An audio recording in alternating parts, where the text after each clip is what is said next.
Hello and welcome to the message for October the 31st, first day of COP26.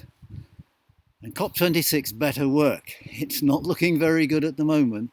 I have to say, I'm not filled with great expectations, but it better make some kind of difference because the situation we are in is it's deadly serious in a way that nothing has been as deadly serious in the history of humanity before.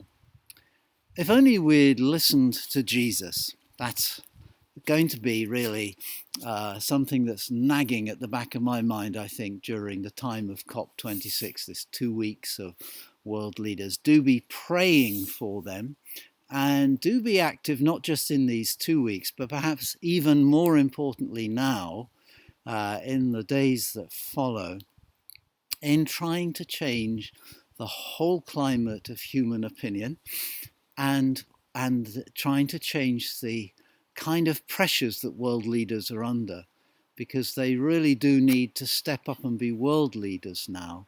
If we'd only listened to Jesus, they would be world leaders. They wouldn't just be competitive country leaders pitching one nation's interests against another.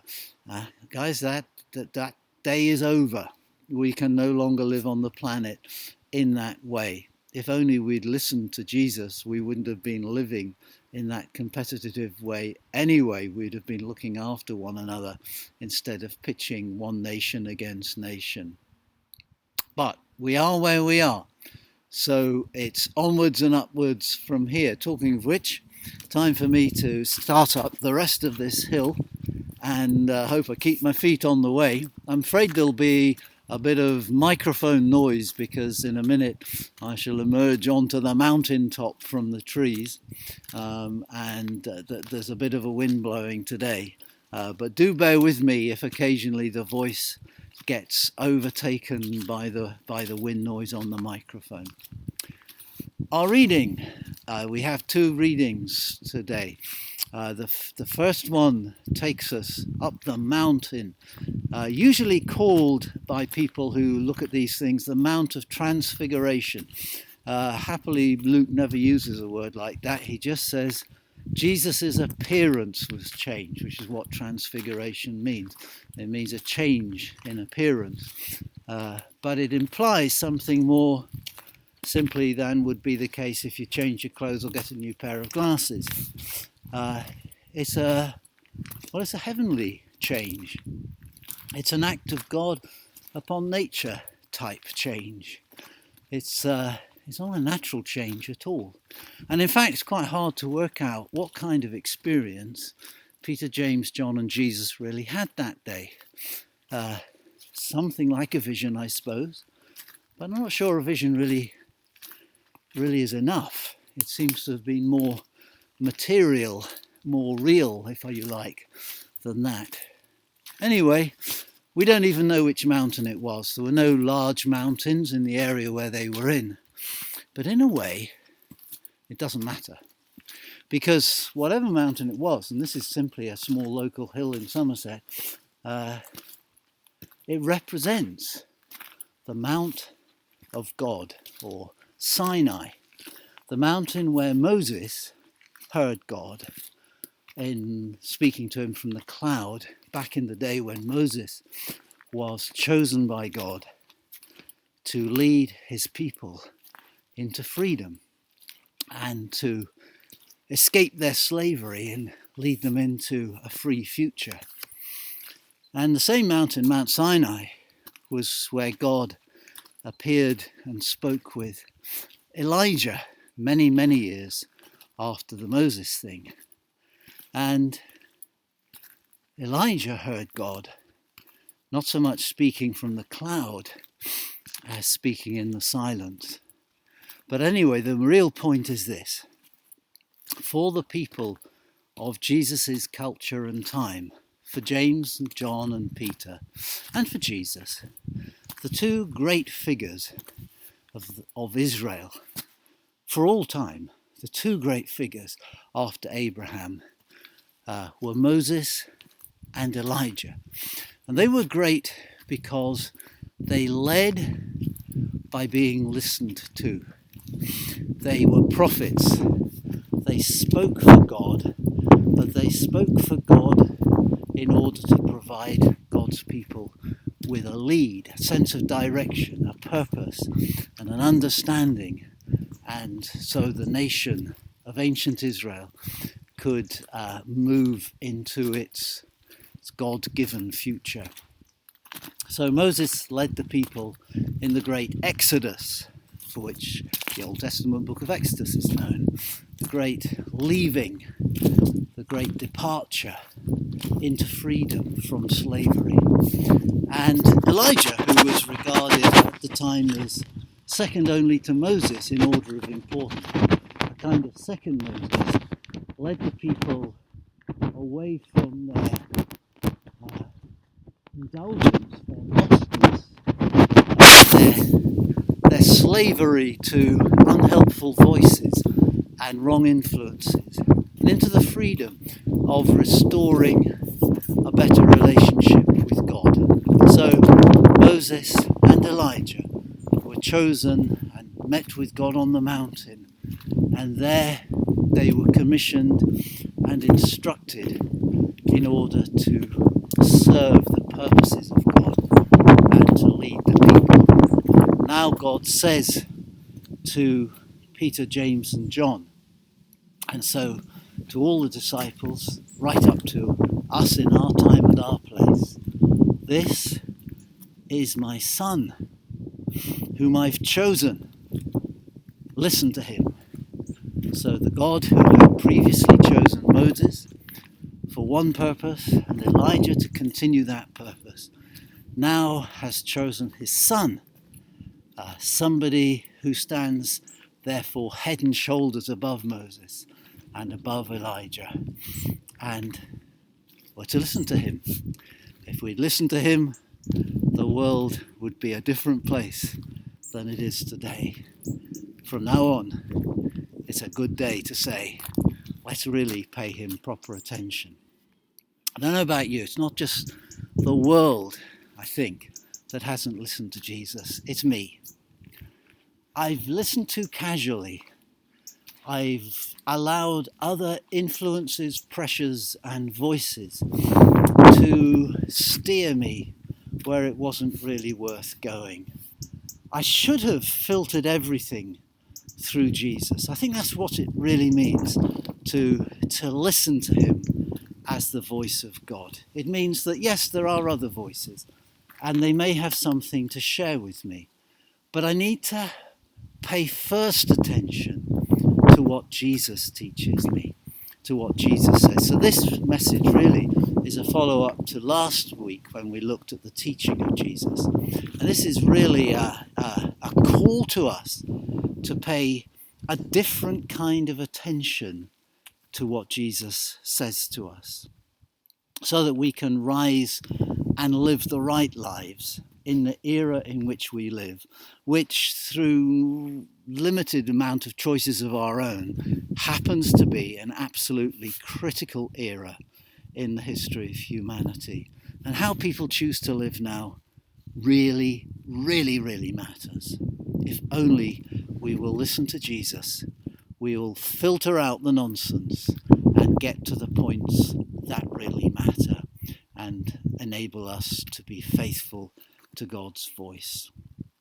Imagine a test pilot is about to test a completely new kind of aircraft, and there's an instructor there whose job is to instruct the test pilot on how the bailout system works, how the ejection system works, how if the flight goes wrong, the test pilot could be saved.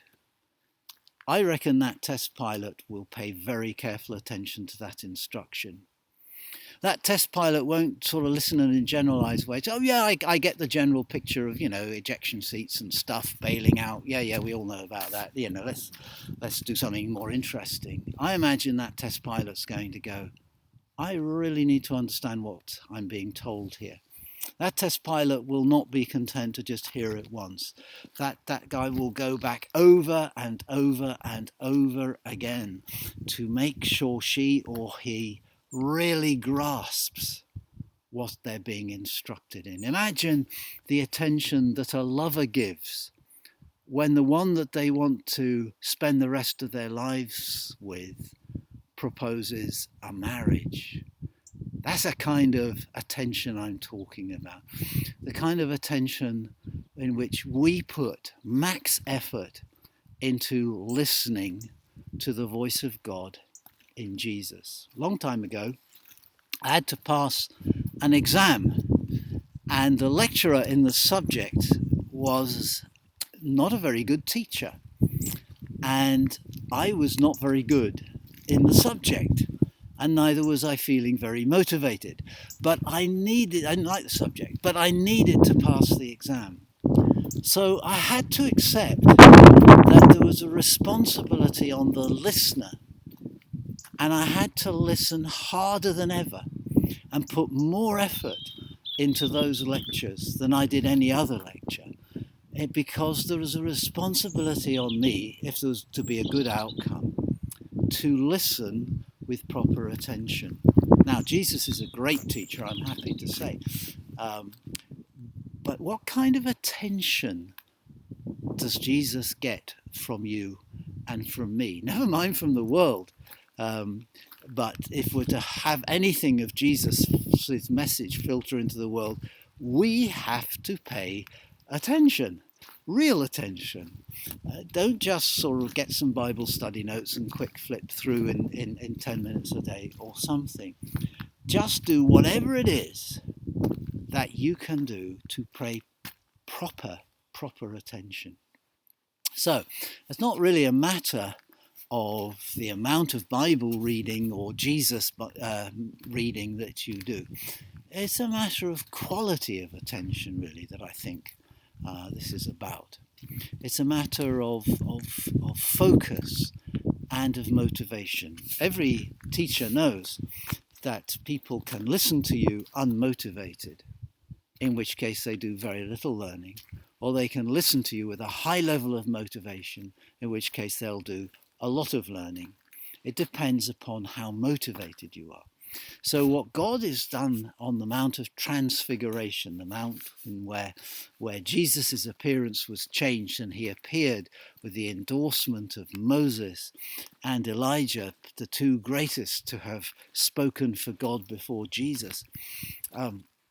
What God gives us there is the motivation. He says, look at the carpenter of Nazareth and see that he has a heavenly status. See for a moment that he has a glory that is beyond anything in human history.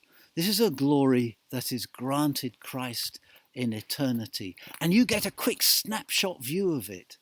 It will not last for long, because now is now, and in a sense this is a glory you will only really engage in the future, but it is Christ's true identity. Listen to him. He's my son. Listen to him. I chose him. Listen to him. As we come into COP26, we do so in a world that is not listening to Jesus, but where there are disciples, you and me and others, millions of us actually, who do listen to Jesus. Time to listen with redoubled extra focus. Paul, writing to the Colossians in our second reading, shared some perspective that to me belongs on the Mount of Transfiguration. He said, you need to remember who Christ is. It's the firstborn overall creation, the likeness of God's invisible glory. The one who communicates who God is as nobody else can, the image of the invisible God. And Paul tells us this is who we're talking about. Don't relegate him to being some religious teacher or a great figure from history or a founder of one of the world's grand religions. Understand what you're being told here. This is God's Son, chosen by God and to be listened to. Paul tells the Colossians, this Jesus, this Christ, died a death upon the cross for the saving of the whole creation. When I think about that, I'm really encouraged to work for the saving of the world, the planet, at a time of climate crisis. Do I have faith in our leaders? They're not giving me any reason to have faith. Do I have faith in humanity as a whole to save the situation? Well, there's some reasons, but there's so much that's stacked against us. The mountain we have to climb is so high. But here's the thing. I think we can do it. We can. The world can be saved. The climate issue can be resolved. It'll just take a lot of doing. But we can do it. And therefore we should feel motivated. And I, as a Christian, feel that if God is going to one day renew the whole creation through Christ, as Colossians 1 and other Bible passages promise, and I believe he is, God is not going to, in fact, lose his creation. God is going to do that. I want to belong to that winning side, the side that chooses the work of God over the destruction by greed and self-centeredness. I choose the Jesus way. So, folk, let's be encouraged. Let's increase our effort. Let's proper listen to Jesus Christ.